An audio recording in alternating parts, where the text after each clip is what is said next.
Gillian Clarke is the Wales. National Poet of Wales, and we're here at the Dylan Thomas Centre in Swansea. Welcome to the Bibliophile. Thank you. What is unique about Welsh poetry? Well, when it's written in English, bear in mind that it has a couple of thousand years of Welsh language poetry behind it. The earliest poems written in Britain by poets whose names we know, and those names are Taliesin and Aneurin, were written in the 7th century, long before English existed. And so that country, which was Britain, and that language, which was British, was gradually shrunk to the place we now call Wales. But the Gorsedd, which was written in the 7th century, was in fact written in South Scotland. And so the Scots and the Welsh are a single people, and then the Anglo-Saxons and so on invaded from the east, and English began to be spoken. But it wasn't a literary language. Mm-hmm. Welsh is the oldest literary language in Europe. It's the oldest living literary language, because Greek doesn't count, because classical Greek and spoken Greek are completely different. Whereas Welsh, that was written in the 7th century, is not too far off what we would speak today. There is a famous line in the great poem, the Gorsedd, which is it begins Ar bore dydd Sadwrn, which is Saturday morning, on Saturday morning. And we might today, we might say, when should we go shopping? Ar bore dydd Sadwrn, same, exactly. Mm-hmm. Yeah. It might look a little different because it was a literate language, and it was a literary language. That's the important thing with language. If there is no literature, it doesn't hold.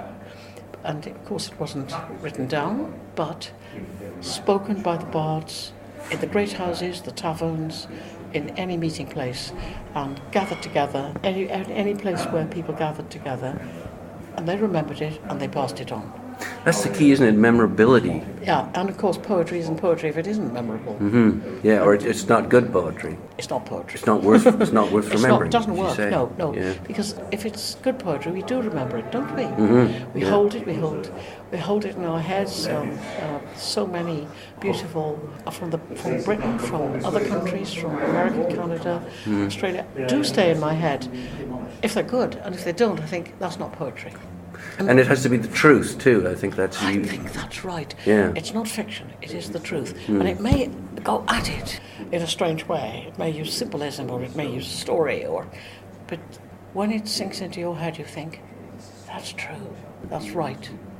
And those are the key things, I think. Memorability and truth. Yeah. And I suppose you can tell if it's being made up, or it's fake, or it's not true to life, or decorated language. Yeah. That's not good. It's got to make you say, God, yes, that's exactly what that feeling is like, or that scene is like, or that moonlit night is like. Just like I just heard that poet say, and you just respond to it.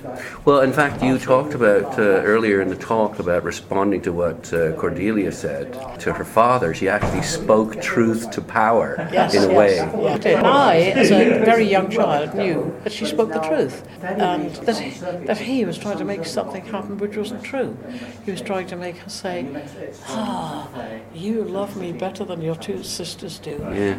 And she knew that was what children all know. They do, and they don't like to be embarrassed by their parents, as you said. No, they don't like that, and they don't like if it's something that they can pick it, they can spot a fraud. And Dylan Thomas was not a fraud. Oh, no, not at all. He was the first person I ever heard read, or I ever read, who seemed to me to be telling the absolute truth about the people around him, about the community around him. No, he did exaggerate, because he was funny, he was laughing, he was strengthening, and they gave him funny names. But they still struck me as soon as I came across his work, when I was young, as the only time I'd read anything that sounded really true about people since since Dickens. You know, he seemed to be saying something that's absolutely accurate, funny, humane, and true. True, not just for that particular situation, but I suppose throughout the ages. I suppose. Yes, I think so. Yes. Yeah. He had the sort of humane, sharp eye for the comedy of who we are. The folly, I suppose. Yes, and also the style and the accent and the little quirkinesses of his particular people in that particular landscape, I recognise as the absolute accurate description of those people. But if you could translate it slightly into almost all sort of country people. Take a country village anywhere, and there'd be that little cross section of people. So I suppose part of it, coming to Wales, is to actually listen. Can you still hear that accent, that voice, that music? You certainly can. I was on a train once leaving Carmarthen, it's not far from where he was, and it was the big train for London, and the ticket collector, the man in charge of the train, said, "Good morning, ladies and gentlemen. What a lovely morning it is. It's a bit chilly. I hope you brought your woolies with you, because by the time you get to London, I think you'll need to put them on." And you said a few things like that, completely unlike anything anybody says on a train, over the Tamaway. And I looked up at the man on the other side of the table to me, and we both said, "The Reverend Eli Jenkins." Good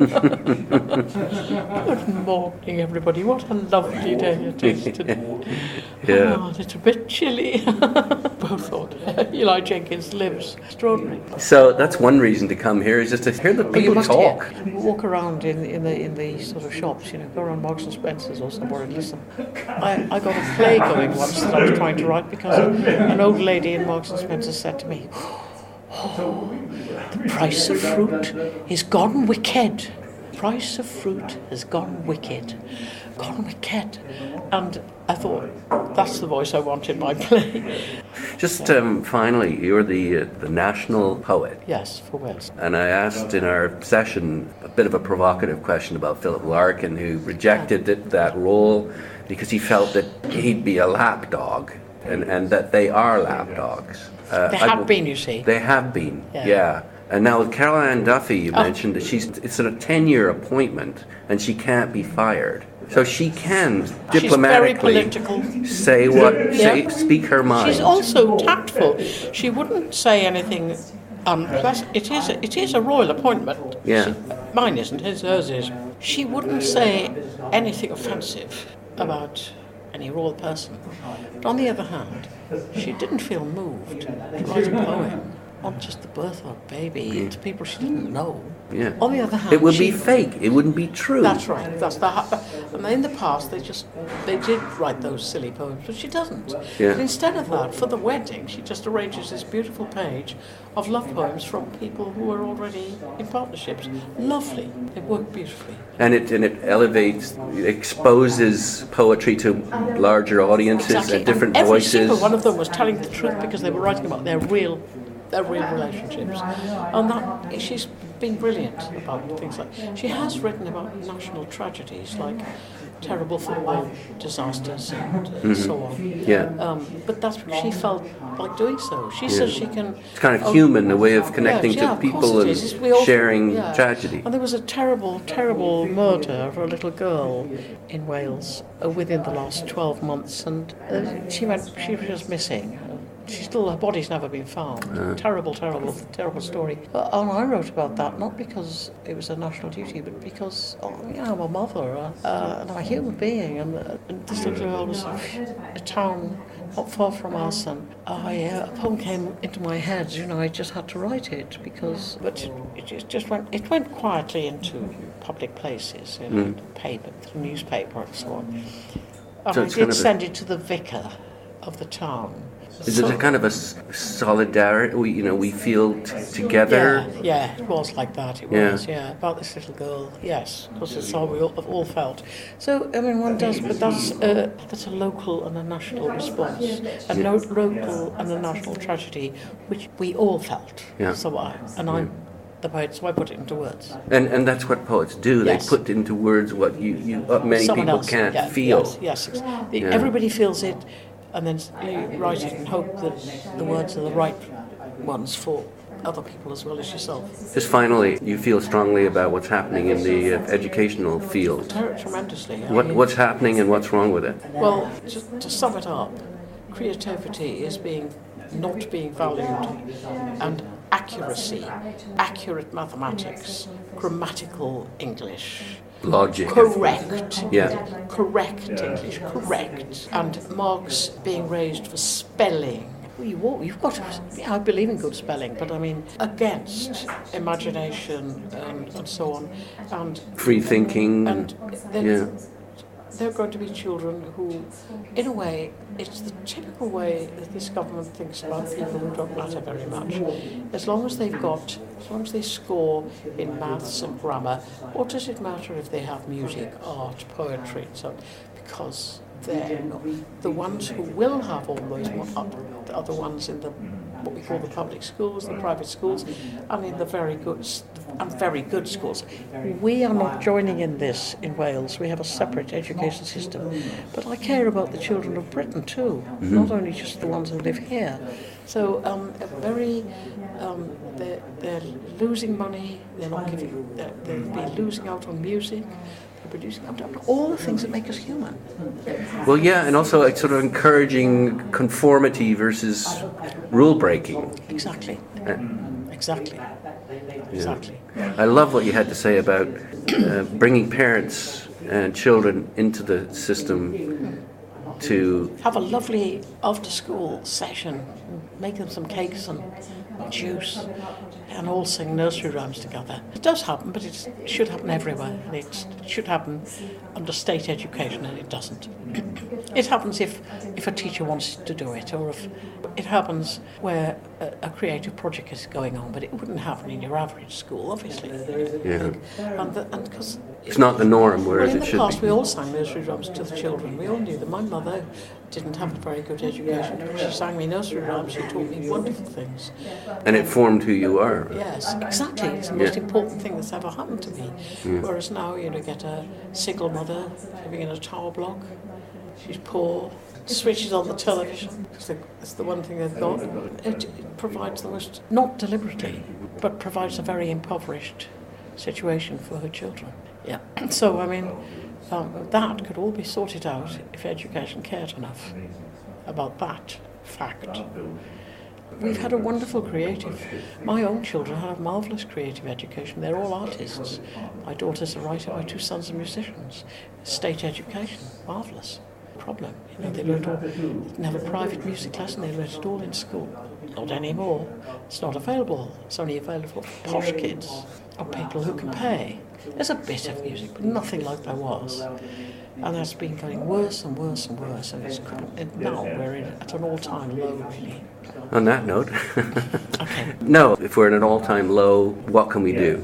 Well, the only thing that can happen is that a government comes in, it realises that creativity is in fact behind everything that human beings achieve, including in mathematics and science. Yeah. And if the people, great people, and there are, I mean, there are great journalists, there are great artists, they are speaking up, not being listened to by this government, by this education system. It's just got really worse in the last couple of years under this lot. I do think children should be able to spell, write clearly, speak clearly, and so on. But the best way to do it is through the imagination, through fun, through drama, through music. Joy, yeah. Through talking, through living. And, not just be quiet and write this down. Anyway, how is it possible for every human being to be able to spell English? No wonder the Italians can spell better. Of course they can. It's a logical language. English, too, is very logical. Lots of children in Wales solve their problems of spelling English using Welsh spelling. Because it's more logical. It's completely logical. I mean, in Welsh there's nothing crazy like through, thorough, cough, slough, all spelled the same. Daughter laughter. It's crazy. But I think spelling is, I can spell, but the way to spell is to read early. Become used to it, familiar with it. Just read early. So we're back to reading. Just teach them to read really early. Just like Dylan Thomas, his father read him Shakespeare at age 6 or 7. Well, or my Auntie Phyllis, exactly the same. That's right. It's very, very powerful. Yeah. And Shakespeare and other things.